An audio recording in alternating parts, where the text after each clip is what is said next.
మీ business ఏదైనా మీ ఊర్లో promotion చేయాలంటే అది సుమన్ టీవీతోనే సాధ్యం. ఇప్పుడే సంప్రదించండి. ప్రస్తుతం YSRCP party Kurnool parliament incharge BC మహిళ బుట్టారెనక మనతో ఉన్నారు. ఎమ్మినూరులోనే బాగా పట్టు సాధించుకుంటున్నారు.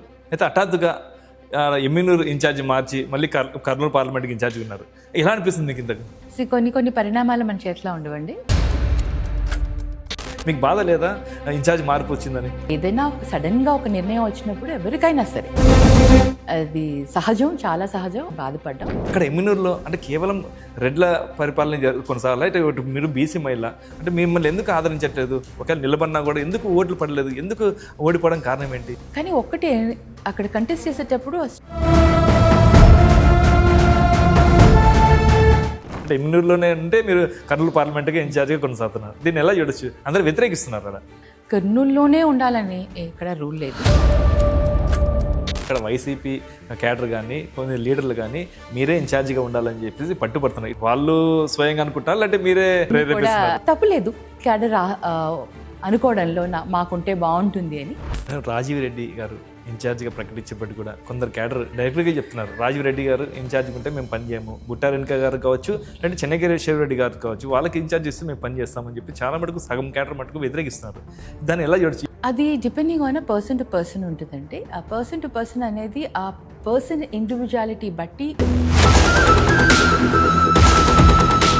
అంటే కేవలం రాజీవ్ రెడ్డి గారికి ఇన్ఛార్జ్ ఇచ్చినప్పుడే వాళ్ళు బాలినేరెడ్డి కావచ్చు వాళ్ళంతా తెరపైకి వస్తున్నారు. ఎమ్మినూరులో మేము కూడా పోటీ చేస్తామని. అంతవరకు ఎప్పుడు కూడా మీరు ఇన్ఛార్జ్ ఉన్నప్పుడు ఇవన్నీ రాలేదు. ఇప్పుడే ఎందుకు వస్తున్నట్టు? అది ధరణి అయితే ఆన్సర్ చేయగలుగుతారు. అంటే మీరు ధరణి గురించే మాట్లాడుతున్నారని నాకు తెలుసు. మిమ్మల్ని వాళ్ళు సపోర్ట్ చేస్తున్నారు లేదంటే వాళ్ళని వ్యతిరేకిస్తున్నారు? మంత్రాలయం నుంచి బాలనాగిరెడ్డి అన్న వాళ్ళందరూ కూడా ఎప్పుడు సపోర్టివ్ గానే ఉంటారు. మీరు చేనేత బిడ్డ, అదే బీసీ మహిళ, ఇప్పుడు మళ్ళీ పార్లమెంట్ ఇన్ఛార్జ్గా వచ్చారు. ఇక్కడ రెడ్ల రాజ్యంలో మీరు ఎలా ముందుకు వెళ్తారు? ఇంతకు మీ పార్టీ సభలో చెన్నకేశ్వర రెడ్డి గారు మీకు పార్లమెంట్ ఇన్ఛార్జ్ ఇచ్చారు కాబట్టి మీరు బుట్టా ఫౌండేషన్ ఇక్కడ తీసేసి కర్నూలులో పెట్టారని అంటున్నారు. దీన్ని ఎలా చూడొచ్చు? మొత్తానికే తీసేయాలి, మొత్తానికే షిఫ్ట్ అయిపోవాలి అనేది సాధ్యం కాదు. మీరేమైనా స్వార్థంతో చేస్తున్నారా అలా ఫౌండేషన్? స్వార్థం అంటే ఒకటే స్వార్థం అండి. ఆదోని జిల్లా ఉద్యమంలో మీరు ఎమ్మినూరు నుండి పెద్ద కాన్వేతో మీరు ఓన్లీ ఎమ్మినూరు నుండి వెళ్ళారు ఆదోనికి. అంటే నా బలం చూపించాలని చెప్పేసి ఆ కాన్వే తీసుకెళ్ళారా లేదంటే మీరు పార్లమెంట్ ఇన్ఛార్జ్గా మీరు ఆ బలాన్ని చూపించారు? ఒక పార్లమెంట్ ఇన్ఛార్జ్గా అని అప్పటికి నేను, ఎందుకంటే అప్పుడే మారాను నేను.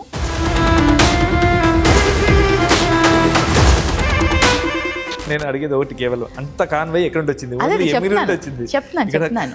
I'm coming to that point. అందరూ కూడా పార్టీ కార్యకర్తలు కానివ్వండి, పబ్లిక్ కానివ్వండి, అందరూ కూడా మేము ఒక మెసేజ్ పంపించడం జరిగింది. జిల్లా చేయాలని చెప్పి ఉద్యమాలు చేస్తున్నారు. దీన్ని ఎలా చూడొచ్చు? ఇది డెఫినెట్లీ చేపిస్తున్నానని నాకు అనిపిస్తుంది. ఎమ్మినూరు కోరుకుంటారా లేదంటే కర్నూలు పార్లమెంట్ కోరుకుంటారా? ఎమ్మిగనూరు క్యాడర్ కానివ్వండి, ఎమ్మిగనూరు ప్రజలు కానివ్వండి అంతే ప్రేమ అభ్యర్థులు ఇచ్చారు. అందుకని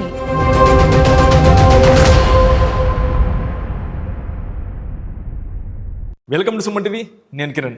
ప్రస్తుతం మనతో పాటు మాజీ ఎంపీ, ప్రస్తుతం YSRCP party Kurnool parliament incharge BC మహిళ బుట్టారెనక మనతో ఉన్నారు. మేడం నమస్తే. మేడం నమస్తే అండి.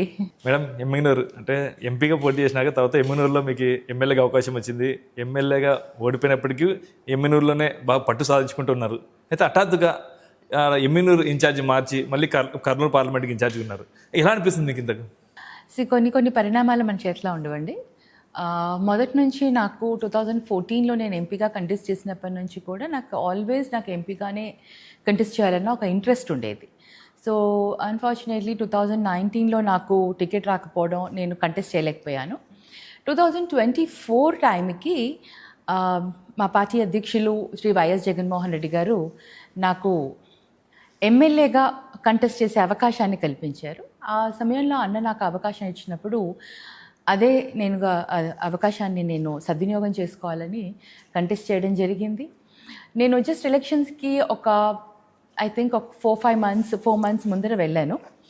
వెళ్ళి అప్పుడు కష్టపడ్డాను, తిరిగాను, చేశాను constituency. But you know about 2024 elections ఎలా అయ్యాయి ఏంటి అని. ఆ దాంట్లో నేను కూడా ఓడిపోవడం జరిగింది. ఓడిపోయాక కూడా నేను నియోజకవర్గం పైన పట్టు సాధించాలి. నియోజకవర్గంలో ప్రతి ఒక్కరితో కూడా దగ్గర అవ్వాలి, ప్రజలకు దగ్గర అవ్వాలి, కార్యకర్తలకు దగ్గర అవ్వాలని ప్రతి కార్యక్రమాన్ని, అంటే పార్టీ పరంగా చేసే ప్రతి కార్యక్రమాన్ని, అలాగే మా ఫౌండేషన్ ద్వారా, బుట్టా ఫౌండేషన్ ద్వారా చేసే ప్రతి కార్యక్రమాన్ని ద్వారా ప్రజలకు దగ్గర అవ్వడం, క్యాడర్కి దగ్గర అవ్వడం, ఈ విధంగా దగ్గర అవ్వడం జరిగింది. అంతేకాకుండా అంటే ఏ పని చేసినా కూడా అది ఫుల్ హార్టెడ్గా మనం మనస్ఫూర్తిగా చెయ్యాలి అన్నది అంటే దట్ ఈస్ వాట్ అది నాకు స్టైల్ అనమాట. సో ఆ పని నేను కంప్లీట్గా చేయాలి. ఒక సమన్వయ ఇన్ఛార్జ్గా నాకు ఇచ్చారు కాబట్టి కర్నూలు జిల్లాలో ఎమగనూరు టాప్లో ఉండాలి, ఏ కార్యక్రమం చేసినా ఎమగనూరు టాప్లో ఉండాలి. అదే కాన్సెప్ట్ తోటి మేము ముందుకు వెళ్ళాం, అదే విధంగా పనిచేస్తూ వెళ్ళాం. సో ఆల్మోస్ట్ నేను క్యాడర్కి బాగా క్లోజ్ అయ్యాను. మొత్తం ఎమగనూరు నియోజకవర్గంలో వచ్చింది. అన్ని మండలాలలో అన్ని దగ్గర కూడా చాలా చక్కగా కార్యక్రమాలన్నీ కూడా ఉన్నాయి. ఆ సమయంలో పెద్ద ఆయన అంటే చెన్నకేశ్వరరెడ్డి గారు, మాజీ ఎమ్మెల్యే గారు, ఆయనకు మేబీ వాళ్ళ మనవడికి టికెట్ రావాలనే ఒక కోరిక ఉండింది. అదే కోరిక పైన అధిష్టానాన్ని వెళ్ళి అడగడం జరిగింది. అధిష్టానం కూడా సరే పెద్ద ఆయన అడిగారు అన్న ఒక దాంతో కాన్సెప్ట్ తోటి అంతే ఆయనకి వాళ్ళ మనవడికి కావాలని మళ్ళీ రాజీవ్కి ఎమగనూరు సమన్వయకర్తగా ఇచ్చి నన్ను కర్నూలు పార్లమెంట్ సమన్వయకర్తగా నియమించడం జరిగింది. ఏది ఏమైనా సరే జగనన్న ఫైనలీ అధిష్టానం నిర్ణయం, అధ్యక్షులు ఏ విధంగా నిర్ణయం తీసుకుంటే ఆ విధంగా కార్యక్రమాలు చేయడం, ఆ విధమైన బాధ్యతను స్వీకరించడం మా బాధ్యత. దాని ప్రకారం మేము ఇప్పుడు కర్నూలు పార్లమెంట్ ఇన్ఛార్జిగా నేను ఇక్కడికి రావడం. ఇన్ఛార్జ్ మార్పును బట్టి చూస్తుంటే ఎమ్మిగనూరులో మీరు స్టార్టింగ్ పోటీ చేసేటప్పుడు కూడా ఎంపీగానే మీకు ఇష్టం ఉంది. అయితే ఇప్పుడు హఠాత్తుగా మార్చారు. అయినా అక్కడ ఎమ్మిగనూరులో అంటే కేవలం రెడ్ల పరిపాలన కొనసాగాలి. అయితే మీరు బీసీ మహిళ అంటే మిమ్మల్ని ఎందుకు ఆదరించట్లేదు? ఒకవేళ నిలబడినా కూడా ఎందుకు ఓట్లు పడలేదు? ఎందుకు ఓడిపోవడం కారణం ఏంటి? అంటే ఓన్లీ రెడ్లే ఉండాలని చెప్పేసి ఏమన్నా లోపాకార ఒప్పందం ఏమైనా ఉందా ఎమ్మిగనూరులో? అంత డెప్త్లో నేను ఎప్పుడూ ఆలోచించలేదు. నేను ఆ యాంగిల్లో కూడా ఎప్పుడూ ఆలోచించలేదు. మొత్తం ఎంటైర్ స్టేట్ చూసుకుంటే ఎంటైర్ స్టేట్ వైడ్గా కూడా చాలామంది సీనియర్ లీడర్స్ కానివ్వండి చాలామంది ఓడిపోవడం జరిగింది. కానీ అక్కడ కంటెస్ట్ చేసేటప్పుడు స్ట్రాంగ్ ఫీలింగ్ ఉండింది, నేను ఖచ్చితంగా గెలుస్తానన్న ఒక ఫీలింగ్, ఒక కాన్ఫిడెన్స్ ఉండింది. ఎక్కడికి వెళ్ళినా కూడా ప్రజాదరణ కానివ్వండి, పబ్లిక్లో కానివ్వండి, ప్రజల దగ్గరికి వెళ్ళినప్పుడు కూడా అంటే ఆ పల్స్ నాకు అనిపించింది. ఆ మూమెంట్లో ప్రజల్ని దగ్గరికి వెళ్ళినప్పుడు నేను గెలుస్తానన్న కాన్ఫిడెన్స్ ఉంది, బాగా కనెక్ట్ అయ్యాను, గెలుస్తానన్న కాన్ఫిడెన్స్ ఉండింది. బట్ అఫ్ కోర్స్ ఈ సూపర్ సిక్స్లు కానివ్వండి, మరి ఏ విధంగా ఏ స్కీమ్స్ మరి పనిచేసాయో, ఎవరు ఏ విధంగా పనిచేశారో నాకు తెలియదు, కానీ ఓడిపోవడం జరిగింది. ఇప్పుడు కూడా ఇన్ఛార్జ్ మార్పు వచ్చినా కూడా ఇప్పుడు కూడా ఎమ్మిగనూరులోనే కార్యాలయం పెట్టేసి ఇప్పుడు కూడా క్యాడర్తో తిరుగుతూ యాక్టివ్గా తిరుగుతున్నారు. అంటే ఎమ్మిగనూరులోనే ఉంటే మీరు కర్నూలు పార్లమెంట్గా ఇన్ఛార్జ్గా కొనసాగుతున్నారు. దీన్ని ఎలా చూడొచ్చు? అందరూ వ్యతిరేకిస్తున్నారు అక్కడ మీ పార్టీ క్యాడర్ వాళ్ళు, అంటే లీడర్స్. అంటే ఏ విధంగా వ్యతిరేకిస్తున్నారు? అంటే కర్నూలు పార్లమెంట్ అంటే కర్నూలులో ఉండాలా, ఎమ్మిగనూరులో ఉన్నారు అనేది వాళ్ళ ఒపీనియన్. కర్నూలు పార్లమెంట్ ఇన్ఛార్జ్గా కర్నూలులోనే ఉండాలని ఇక్కడ రూల్ లేదు. ఈ 7 నియోజకవర్గాలలో ఎక్కడైనా ఉండొచ్చు. ఇప్పుడు నేను కనుక ఒకవేళ ఏ పర్టికులర్ నియోజకవర్గం నుంచి బిలాంగ్ అయ్యి ఉంటే, మా పేరెంట్స్ మా వాళ్ళందరూ ఆ నియోజకవర్గంలో ఉంటే, ఎంపీగా ఆ నియోజకవర్గంలోనే ఎక్కువ సమయం స్పెండ్ చేసేదాన్ని. ఇప్పుడు కర్నూలులో నేను మొదట కర్నూలులో ఉన్నాను కాబట్టి కర్నూలులోనే ఉండాలి అని అనుకుంటున్నారు, కానీ ఎక్కడ కూడా రూల్ లేదు. ఒక ఎంపీ నియోజకవర్గ ఇన్ఛార్జ్ కానివ్వండి, ఎంపీ కానీ ఒక్క ప్రాంతానికే పరిమితం అనేది మటుకు ఎక్కడ ఒక రూల్ లాగా మటుకు ఏం లేదు. బట్ ఫర్ నాకేంటంటే కర్నూలు, ఎమగనూరులో అంతకు ముందు కూడా నేను స్టే చేసేదాన్ని. ఎమగనూరులో నాకు అక్కడ ఆఫీస్, అక్కడ స్టే చేసేదాన్ని ఎంపీగా ఉన్నప్పుడు 2014 to 19. ఇప్పుడు కూడా 2 సంవత్సరాలు నేను నియోజకవర్గ ఇన్ఛార్జ్గా, అంటే 1.5 సంవత్సరం 2 సంవత్సరాల దాకా ఆల్మోస్ట్ అక్కడ ఎమగనూరు అసెంబ్లీ నియోజకవర్గానికి నేను ఒక సమన్వయకర్తగా ఉన్నప్పుడు అక్కడ నాకు ఆఫీస్ ఉంది, ఇల్లు ఉంది. ఇక్కడ నాకు ఆఫీస్ ఉంది, ఇల్లు ఉంది. సో ఈ రెండింటిని బ్యాలెన్స్ చేసుకుంటూ, ఈ 2 ఆఫీస్ని బ్యాలెన్స్ చేసుకుంటూ నేను ఇక్కడ అక్కడ కూడా ఈక్వల్గానే పనిచేస్తున్నాను. ఇక్కడ కర్నూలులో ఈ చుట్టుపక్కల ఉన్న కర్నూలుకి దగ్గరలో ఉన్న నియోజకవర్గాలు, ఎమగనూరుకి చుట్టుపక్కల ఉన్న నియోజకవర్గాలు, వాటన్నిటిని కలుపుకుంటూ కార్యక్రమాలు చేసుకుంటూ వెళ్తున్నాను. అంతేకాని ఇక్కడే ఉండాలి, అక్కడే ఉండాలి, ఇదే చేయాలి, అదే చేయాలి అనేసి మటుకు ఎక్కడా లేదు. బట్ స్టిల్ పార్టీ ఆదేశాల మేరకు ఆ పరిధిలోనే నేను పనిచేస్తాను. కానీ ఎప్పుడు కూడా నేను బియాండ్ దట్ వెళ్ళి ఎవరికి ఇబ్బంది కలిగించేలాగా కూడా ఎప్పుడు నేను పనిచేయను. మీరు పార్టీకి అయితే ఇబ్బంది కలిగించారని అందరికీ తెలుసు, కానీ అక్కడ వైసీపీ క్యాడర్ కానీ కొన్ని లీడర్లు కానీ మీరే ఇన్ఛార్జిగా ఉండాలని చెప్పేసి పట్టుపడుతున్నారు. ఇటు ప్రజల్లో కూడా ఉంది పట్టు. వాళ్ళు స్వయంగా అనుకుంటారు అంటే మీరే వాళ్ళని ఏమన్నా? నేను ఎప్పుడు కూడా ఎవరిని ప్రేరేపించిందండి. ఆ అభిమానం నా పైన ఉన్నందుకు నిజంగా ఇట్స్ అ గాడ్స్ బ్లెస్సింగ్స్ అనుకుంటాను. ప్రజల్లో అలాంటి ప్రేమ ఆదరణ దొరకడం కూడా నిజంగా చాలా రేర్, అంటే చాలా అదృష్టవంతులకి అది దొరుకుతుంది. నేను అలా ఆలోచిస్తాను. ఐఎమ్ రియలీ ఫార్చునేట్, నాకు అటువంటి అభిమానం దొరికింది క్యాడర్ నుంచి కానివ్వండి, ప్రజల నుంచి కానివ్వండి. సో అది ఎంపీగా ఉన్నప్పుడు చేసిన సర్వీస్కి కూడా, అలాగే ఈ 2 సంవత్సరాలు 1.5 year 2 years నేనైతే అక్కడ ఎమగనూరులో ఉన్నానో అక్కడ ప్రజలకి దగ్గర అవ్వడం, అక్కడ క్యాడర్కి దగ్గర అవ్వడం వల్ల తప్పులేదు క్యాడర్ అనుకోవడంలో మాకుంటే బాగుంటుంది అని. కానీ at the same time party అధిష్టానం కానివ్వండి, పార్టీ లీడర్ మాకు అధ్యక్షులు చెప్పిన తర్వాత మేము ఆ బాధ్యత ఓన్లీ పార్లమెంట్ నియోజకవర్గ సమన్వయకర్తగానే నేను నా బాధ్యతలు నిర్వహిస్తున్నాను. కానీ ఒక అసెంబ్లీ ఇన్ఛార్జ్గా మటుకు నేను ఏది చేయట్లేదు. క్యాడర్కి నచ్చి చెప్తున్నాను, సమన్వయకర్త ఎవరు ఉంటే, ఇన్ఛార్జ్ ఎవరు ఉంటే మీరు అక్కడికి వెళ్ళాలి, అక్కడ చేయాలని. కొన్ని కారణాల వల్ల ఏమన్నా ఇబ్బందులు ఉంటే డెఫినెట్లీ మీరందరూ పార్టీ కోసం పనిచేస్తున్నారు కాబట్టి తప్పకుండా ఒక ఎంపీగా పార్లమెంట్ సమన్వయకర్తగా నాకు కూడా బాధ్యత ఉంటుంది. కాబట్టి మిమ్మల్ని ఆదరించేదానికి, మీకు సపోర్ట్గా ఉండేదానికి ఆ విధంగా నేను సపోర్ట్ చేస్తానేమో, కానీ అసెంబ్లీ ఇన్ఛార్జ్కి ఎగనెస్ట్గా మటుకు వెళ్ళను. ఎప్పటికీ అలాంటి డిస్టర్బెన్స్ ఎప్పుడు తీసుకురాను. రాజీవ్ రెడ్డి గారు ఇన్ఛార్జిగా ప్రకటించేప్పటికి కూడా కొందరు క్యాడర్ డైరెక్ట్గా చెప్తున్నారు, రాజీవ్ రెడ్డి గారు ఇన్ఛార్జ్ ఉంటే మేము పని చేయము, బుట్టా వెనుక గారు కావచ్చు, అంటే చెన్నగిరి శివరెడ్డి గారు కావచ్చు, వాళ్ళకి ఇన్ఛార్జ్ ఇస్తే మేము పని చేస్తామని చెప్పి చాలా మటుకు సగం క్యాడర్ మటుకు వ్యతిరేకిస్తున్నారు. దాన్ని ఎలా చూడొచ్చు? ఇప్పుడు కూడా మీ దగ్గర ఉన్న క్యాడర్, ఆ క్యాడర్కి మీరేం చెప్తారు? అంటే ఇన్ఛార్జ్ దగ్గరే పని చేయాలని చెప్తున్నారు, ఆ క్యాడర్ ఇంతవరకు అడిగిపోవట్లేదు. అది depending on person to person ఉంటుందండి. ఆ పర్సన్ టు పర్సన్ అనేది ఆ పర్సన్ ఇండివిజువాలిటీ బట్టి ఉంటుంది. ఇప్పుడు నేను ఫస్ట్ టైం ఎమగనూరుకి వెళ్ళినప్పుడు కొంతమంది దగ్గర నుంచి అందరూ రాలేదు, కొంతమంది వచ్చారు. వాళ్ళని రిసీవ్ చేసుకోవడం, వాళ్ళతో మాట్లాడడం, వాళ్ళ ఆ పద్ధతి అవన్నీ నచ్చి మెల్లగా మళ్ళీ కొంతమంది అలా అందరూ రావడం జరిగింది. సో ఇలా ఎప్పుడైనా సరే ఒక మార్పు అనేది జరిగినప్పుడు ఆ మార్పుకి తగ్గట్టుగా మనం రిసీవ్ చేసుకునే దాన్ని బట్టి కూడా ఉంటుంది. ఆ మార్పుకి తగ్గట్టుగా మళ్ళీ మార్పు చెందేందుకు కూడా సమయం పడుతుంది. సో అది 2 రకాలుగా ఉంటుంది. కాబట్టి నేను ఒకటే చెప్పగలుగుతాను, వీళ్ళకి కొంచెం సమయం పడుతుంది క్యాడర్కి మళ్ళీ అక్కడ వెళ్ళడానికి.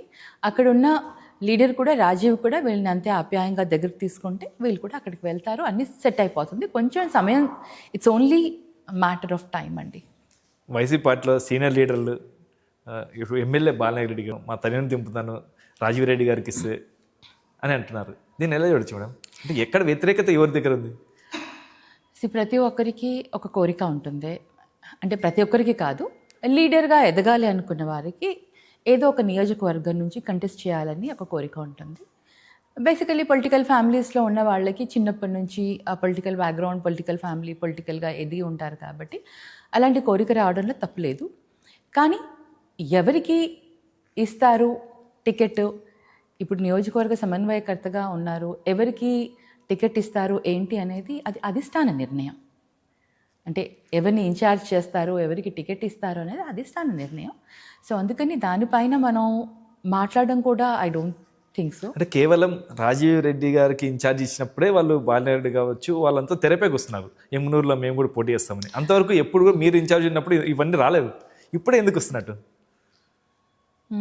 అది ధరణి అయితే ఆన్సర్ చేయగలుగుతారు. అంటే మీరు ఢిల్లీ గురించే మాట్లాడుతున్నారని నాకు తెలుసు. మిమ్మల్ని వాళ్ళు సపోర్ట్ చేస్తున్నారు లేదంటే వాళ్ళు నాకు వ్యతిరేకిస్తున్నారు? మంత్రాలయం నుంచి బాలనాగిరెడ్డి అన్న వాళ్ళందరూ కూడా ఎప్పుడు సపోర్టివ్గానే ఉంటారు. ఆల్వేస్ నేను ఎంపీగా ఉన్నప్పటి నుంచి కూడా అందరూ ఎమ్మెల్యేలు నాకు అందరు ఎమ్మెల్యేస్ దగ్గర నుంచి మంచి సపోర్ట్ వచ్చింది. బాలనాగిరెడ్డి, సాయన్న వీళ్ళు మటుకు వీళ్ళిద్దరు మటుకు కొంచెం మొదటి నుంచి చాలా ఎక్కువ సపోర్ట్ ఉండేది నాకు అన్నలు ఇద్దరి దగ్గర నుంచి. So that kind of a comfort అది నాకు చాలా మంచిగా ఒక సిస్టర్గా ఆదరించేవాళ్ళు. కాబట్టి ఆ సపోర్ట్ తోటి అలా ఎప్పుడు కూడా ఆ సపోర్ట్ ఉంటుంది. అది ఇంకా ముందు కూడా ఉంటుందని ఆశిస్తున్నాను. మరి మీరు అంత పట్టు సాధించారు ఎమ్మిగనూరులో. అయితే వైసీపీ పార్టీ క్యాడర్ కూడా చాలా అభిమానం పెంచుకున్నారు. ఇప్పుడు కూడా మీకు పోకూడదు అనుకో, మీకు బాధ లేదా ఇన్ఛార్జ్ మార్పు వచ్చిందని? ఇమ్మీడియట్గా మార్పు రాగానే కొంచెం బాధేసింది. బాధ లేదని నేను చెప్పను. ఒక 1-2 months కొంచెం బాధేసింది. డిప్రెషన్లో వెళ్ళారా? మన డిప్రెషన్ అనేం కాదు, కొద్దిగా బాధేసింది. తర్వాత మళ్ళీ అనుకున్నాను ఇట్స్ ఓకే, జగనన్న ఏది ఇచ్చినా నేను అది చేస్తాను. మొదట ఎంపీగా ఇంట్రెస్ట్ ఉన్నదాన్ని ఎమ్మెల్యే నియోజకవర్గం ఇచ్చాక మళ్ళీ అక్కడే ఇంట్రెస్ట్ పెంచుకున్నాను. అంటే ఏదైనా ఇస్తే దాంట్లోకి నేను మోల్డ్ అవ్వగలుగుతాను అన్న నమ్మకం నాకుంది. కాబట్టి ఏ పొజిషన్ ఇచ్చినా కూడా దానికి తగ్గట్టుగా నేను చేయగలుగుతానన్న నమ్మకంతో, ధైర్యంతో నేను ముందుకు వెళ్తున్నాను. ఏదైనా సడన్గా ఒక నిర్ణయం వచ్చినప్పుడు ఎవరికైనా సరే అది సహజం, చాలా సహజం. కొంచెం బాధపడ్డాం. ఆ తర్వాత మళ్ళీ ఇది ఆ మార్పు వచ్చింది. మళ్ళీ నేను పార్లమెంట్ ఇన్ఛార్జ్గా యాక్సెప్ట్ చేసుకున్నాను. నేను అదే విధంగా ముందుకు వెళ్తాను. మరి మీరు చేనేత బిడ్డ, అదే బీసీ మహిళ, ఇప్పుడు మళ్ళీ పార్లమెంట్ ఇన్ఛార్జ్గా వచ్చారు. ఇక్కడ రెడ్ల రాజ్యంలో మీరు ఎలా ముందుకు వెళ్తారు? ఇంతకు అలా అని కాదు, మనకు మన పైన నమ్మకం ఉండాలి. మనం చేసే కార్యక్రమాల పైన మనకు నమ్మకం ఉండాలి. నేను ఎప్పుడు కూడా కమ్యూనిటీ అంటే రెడ్డీస్ అని దాన్ని ఎప్పుడు అనుకోలేదు. వాళ్ళందరూ కూడా ఒక ఎంపీగా ఎమ్మెల్యేల సపోర్ట్ నాకు కావాలి కాబట్టి ఆల్వేస్ వాళ్ళందరూ నాకు సపోర్ట్ చేశారు. అదేవిధంగా ఇప్పుడు కూడా నాకు సపోర్ట్ చేస్తారు. ఎమ్మెల్యేగా ఉన్నా కూడా ఎమ్మెల్యే టికెట్ వచ్చినా నాకు సపోర్ట్ ఉంటుంది, ఎంపీ టికెట్ వచ్చినా నాకు సపోర్ట్ ఉంటుంది అన్న కాన్ఫిడెన్స్ నాకు ఉంది. ఆ కాన్ఫిడెన్స్తో నేను ముందుకు వెళ్తున్నాను. నేను ఎప్పుడు కూడా రెడ్ల రాజ్యం, రెడ్డీస్ అట్లా అని నేను ఎప్పుడు ఆ కమ్యూనిటీ డిఫరెన్సెస్ నేను ఎప్పుడు చూడలేదు, చూడను కూడా. ఎందుకంటే మనం as a human we have to see, okay, as a human మనకు ఒక పొజిషన్, మనకు ఒక బాధ్యత ఇచ్చినప్పుడు ఆ బాధ్యతలో మనకి ఎవరైతే రెస్పాన్సిబుల్ మనం ఉంటాం వాళ్ళకి ఏ విధంగా మనం సేవ చేస్తాం, ఆ సేవ అందించే కార్యక్రమం ఏ విధంగా ముందుకెళ్తాము, మనం ఏ విధంగా మన పదవిని వారికి ఉపయోగపడేలాగా పని చేస్తాము అన్న కాన్సెప్ట్తోనే ముందుకు వెళ్ళాలి. అదే కాన్సెప్ట్తోనే ఇప్పుడు దాకా ఎన్ని సంవత్సరాలు నేను చేశాను, అదే కాన్సెప్ట్తోనే ముందుకు కూడా వెళ్తారు.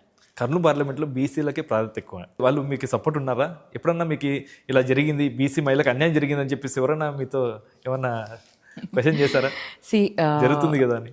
అది పబ్లిక్ మాట్లాడుకోవడము, క్యాడర్ మాట్లాడుకోవడము, మిగతా వాళ్ళు మాట్లాడుకోవడము ఉండొచ్చేమో, కానీ దాని గురించి నేను మాట్లాడను. బీసీలకి అన్యాయం జరిగిందని చెప్పేసి ఒక పక్కన ప్రజల్లో కూడా వ్యతిరేకత వస్తుంది. అన్యాయం చేశారు బీసీ మహిళకనే వస్తుంది. నాకు తెలిసినంత వరకు వైఎస్ జగన్మోహన్ రెడ్డి అన్న మటుకు అన్యాయం చేయడన్న నమ్మకం నాకుంది, ఆ ధైర్యం నాకుంది. ఎందుకంటే ఆయన బీసీలకు చాలా ఇంపార్టెన్స్ ఇస్తారు, బీసీలకు ప్రాధాన్యత ఇస్తారు. కాబట్టే నన్ను 2024లో నాకు పిలిచి మళ్ళీ ఎమ్మిగనూరు టికెట్ ఇచ్చారు. అలాగే ఈరోజు ఆయన నా పైన ఏదో ఒక నమ్మకం ఉంది కాబట్టే మళ్ళీ నన్ను పార్లమెంట్ ఇన్ఛార్జ్గా ఇవ్వడం జరిగింది. సో నాకు ఆ నమ్మకం ఉంది లీడర్ పైన, ఆ ట్రస్ట్ ఉంది కాబట్టి నేను కాన్ఫిడెంట్గా ముందుకెళ్తున్నాను. అనుకుంటారు ప్రజలు, అనుకునే వాళ్ళు ఎవరు అంటే బాధ ఉన్నవాళ్ళు అనుకుంటారు, but I don't think so. అలాంటిది ఏదీ లేదు. తప్పకుండా నాకు న్యాయం జరుగుతుంది. నాకు తప్పకుండా ఇప్పుడు నాకు అన్న ఏది ఇవ్వకుండా నన్ను పెట్టలేదు కదా, ఏది ఇన్ఛార్జ్గా తీసేసి నాకు ఏది ఇవ్వకపోతే నాకు అన్యాయం జరిగింది. పార్లమెంట్ ఇన్ఛార్జ్ చేశారు. అదే కదా నాకు ఇక్కడ అర్థం కాని కాన్సెప్ట్ ఏంటంటే, అసెంబ్లీ ఇన్ఛార్జ్గా తీసేశారు. ఐ అగ్రీ, క్యాడర్ బాధపడుతున్నారు. నియోజకవర్గంలో కొంతమంది ప్రజలకు కూడా బుట్ట రేణుక గారు ఉంటే బాగుంటుంది అన్న కాన్సెప్ట్ వాళ్ళకి ఉంది. కానీ నాకు ఇక్కడ అన్యాయం చేశారు అన్న పదానికి అది అన్యాయం కాదు, అన్యాయం ఎక్కడా జరగలేదు. నాకు అక్కడ తీసేసిన అక్కడ నన్ను మార్చారు, ఒక అసెంబ్లీ ఇన్ఛార్జ్ నుంచి పార్లమెంట్ ఇన్ఛార్జ్గా మార్చారు. నాకు ఇక్కడ ఇంకా పొజిషన్ ఇచ్చారు. మా చేనేత బిడ్డ మా దగ్గర లేదు కదా, పార్లమెంట్కి వెళ్ళిపోయినారు కదా అని చెప్పేసి కూడా ఉంటుంది కదా. లేదు అట్లా ఏం లేదండి. పార్లమెంటుగా కూడా నేను అందరికీ చేయొచ్చు కదా, అందరికీ సేవ చేసే అవకాశం ఇంకా ఉంటుంది కదా. అది అన్యాయం జరిగిందని నేను అనుకోవట్లేదు. జగనన్న నాకు అలా అన్యాయం చేసి ఉంటే నాకు పార్లమెంట్ ఇన్ఛార్జ్ ఇచ్చేవాళ్ళు కాదు. ఆయనకి నా పైన నమ్మకం ఉంది కాబట్టి ఈరోజు నాకు పార్లమెంట్ ఇన్ఛార్జ్ ఇచ్చారు. I'm very happy. ఆ ట్రస్ట్ అలాగే ముందుకు పోవాలి, ఆ కాన్ఫిడెన్స్ అది ముందుకు తీసుకుని వెళ్తాను. నేను అదే విధంగానే పనిచేస్తాను. మేడం, మీ పార్టీ సభలో చెన్నకేశ్వర రెడ్డి గారు మీకు పార్లమెంట్ ఇన్ఛార్జ్ ఇచ్చారు కాబట్టి మీరు బుట్టా ఫౌండేషన్ ఇక్కడ తీసేసి కర్నూలులో పెట్టాను అంటున్నారు. దీన్ని ఎలా చూడొచ్చు? చెన్నకేశ్వర రెడ్డి గారు ఆయన ఏ ఉద్దేశంతో అన్నారో నాకు తెలియదు, కానీ ఫౌండేషన్ అనేది ఎక్కువగా మా హస్బెండ్ కార్యక్రమాలు చేస్తూ ఉంటారు, అలాగే నేను కూడా చేస్తూ ఉంటాను. అన్ని దగ్గరే చేస్తాం, మేము ఒక్క దగ్గరే కాదు. మీరు చూస్తే ఇప్పుడు కర్నూలులో కూడా నేను చేస్తున్నాను. కర్నూలులో కూడా నేను చాలామంది పిల్లలకి చదివించాను. ఇప్పటికీ కర్నూలులో చాలామందికి చదివిస్తున్నాను. కర్నూలు గవర్నమెంట్ హాస్పిటల్లో కూడా మేము ఇప్పుడు సర్వీస్ అందిస్తున్నాము. బుట్టా ఫౌండేషన్ ద్వారా శాలరీస్ పే చేసి మరీ వాళ్ళని అక్కడ ఎంప్లాయ్ చేయడం, అంటే అపాయింట్ చేయడం జరిగింది. అలాగే ఎమగనూరులో ఎమ్మెల్యేగా ఇన్ఛార్జ్గా ఉన్నప్పుడు అక్కడ కూడా కార్యక్రమాలు చేయాలి. మనం ఏదైనా ఒక కార్యక్రమాన్ని మొదలుపెట్టిన తర్వాత, చేసిన తర్వాత సడన్గా ఒక మార్పు రావడం వల్ల మొత్తానికే తీసేయాలి, మొత్తానికే షిఫ్ట్ అయిపోవాలి అనేది సాధ్యం కాదు. అలా ఒకవేళ ఆయన అనుకున్నా కూడా అది సాధ్యం కాని పని. ఆల్రెడీ మేము అక్కడ ఎస్టాబ్లిష్ అయ్యి అక్కడ సర్వీస్ అందిస్తున్నాం. ఇప్పుడు ఆ సర్వీస్ అందించే దాన్ని విత్డ్రా చేసుకోలేము, అక్కడికి అందిస్తాము. అలాగే ఎక్కడి నుంచి వచ్చినా కూడా మా పరిధిలో, మా లిమిట్స్లో మేము ఏం చేయగలుగుతామో వాళ్ళకి ఆ సర్వీస్ అందిస్తాం. సో దానికి ఐ డోంట్ థింక్ పార్టీ నాకు ఎప్పుడు చెప్పలేదు, పార్టీ అలా చెప్పరు కూడా. ఎందుకంటే మీరు ఇక్కడే ఉండండి, మా అక్కడ ఉండండి, ఇది చెయ్యొద్దు అది చేయొద్దు అనేసి పార్టీ నుంచి అలా రాదు. బట్ చెన్నకేశ్వర రెడ్డి గారు పెద్ద ఆయన ఏదో అన్నారు, మనం కూడా దాన్ని అలా ఈజీగా తీసుకోవాలి అంతే.